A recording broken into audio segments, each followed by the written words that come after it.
আজি এই মুহূৰ্তত আমি উপস্থিত আছোঁ ধুবুৰী জিলাৰ চাপৰ থানাৰ অন্তৰ্গত ৰঙামাটি গাঁও পঞ্চায়তৰ হলদিবাৰী যিটো গৌশালা, সেই গৌশালাত আমি উপস্থিত হৈছোঁ আৰু সেই গৌশালাৰ ভিতৰত যোৱা মানা আছে আৰু নিষেধ আছে, যাৰ কাৰণে গৌশালাৰ ভিতৰত যাব পৰা নাই। যদিও আমি সম্পূৰ্ণৰূপে ভিজুৱেল ল'বলৈ সক্ষম হৈছোঁ।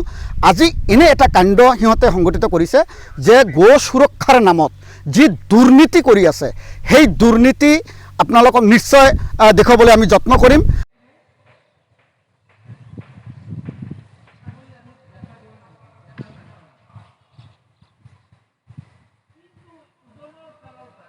আজি চাওক কিমান দিনৰ পৰা ইয়াত গৌশালা মানে তৈয়াৰ কৰি হাজাৰ হাজাৰ গৰু এনে অৱস্থা ৰাখিছে, না খুৱাই মাৰিছে। গতিকে এই গৰুবিলাক দিনেই নিশাই মৃত্যুবৰণ কৰিব লগা হৈছে আৰু সেই গৰুবিলাক সকলোকৰ চকুত ধূলি দি আজি এই গাদ্দাৰ কৰি তাত পুতি থোৱা পৰিলক্ষিত হৈছে।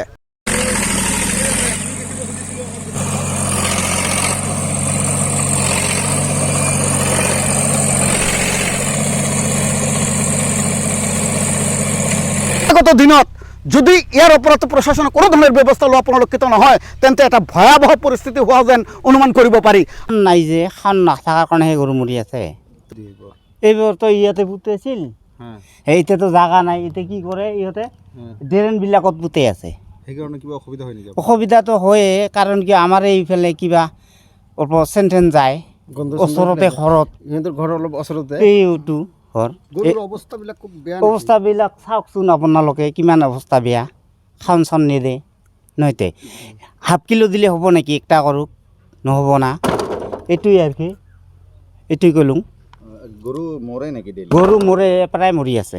ডেইলি মৰে? 3টা 4টা কৰি মৰে, প্ৰায় মৰি থাকে। মানে 2 দিন পিছে পিছে 3টা 4টা এনেকেই মৰে। খাৱা নাইতো ইয়াতে, খাওন নিদিয়ে না। খান নিদিয়াৰ কাৰণে কষ্ট ৰাখিছে। কি ক'ব আপুনি চৰকাৰক? কি ক'ব চৰকাৰক? মইতো কি ক'ম, চৰকাৰে যদি খান নিদিয়ে মই আৰু কৈ চৰকাৰে কি দিব নাকি কচোন হে? অঁ।